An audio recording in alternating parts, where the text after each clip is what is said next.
Assalamualaikum warahmatullahi wabarakatuh. Saya di sini akan mempresentasikan yang dimana berjudul menjaga etika martabat profesi dan keselamatan kesehatan kerja.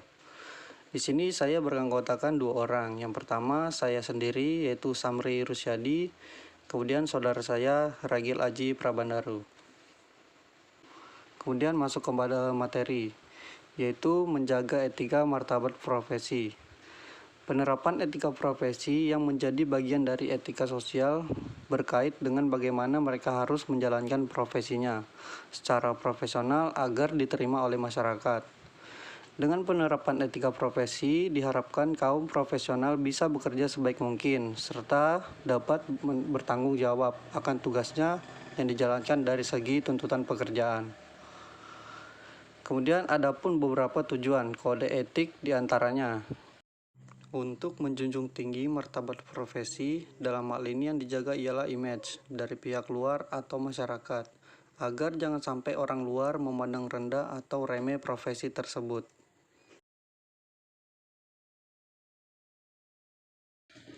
Di sini ada penerapan kode etik. Kode etik ditetapkan oleh organisasi, suatu perkumpulan atau perserikatan, suatu profesi untuk para anggotanya. Penerapan kode etik lazim dilakukan pada suatu kongres organisasi suatu profesi.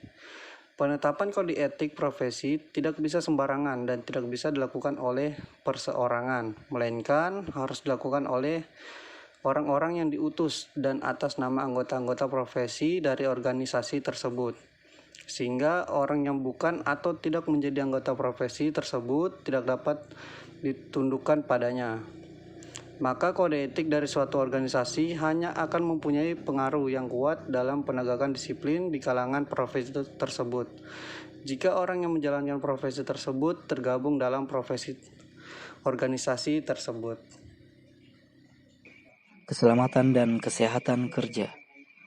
Setiap perusahaan selalu memiliki tanggung jawab terhadap pekerjanya, baik sosial dan lingkungan dimanapun perusahaan itu berada.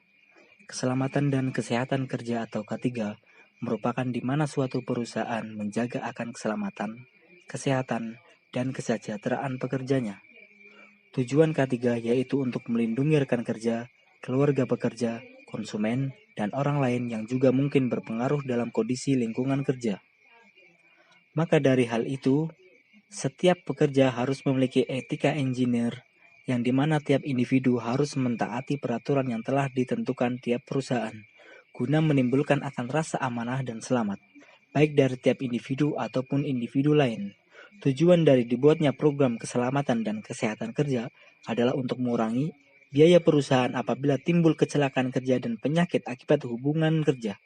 Beberapa tujuan program keselamatan dan kesehatan kerja atau K3 adalah 1. Mencegah kerugian fisik dan finansial baik dari pihak karyawan dan perusahaan. 2. Mencegah terjadinya gangguan terhadap produktivitas perusahaan. 3. Menghemat biaya premi asuransi. Yang keempat, menghindari tuntutan hukum dan sebagai tanggung jawab sosial perusahaan kepada karyawannya. Itu saja yang dapat kami sampaikan. Apabila ada kekurangan kami memohon maaf. Wabillahi taufiq wal hidayah. Wassalamualaikum warahmatullahi wabarakatuh.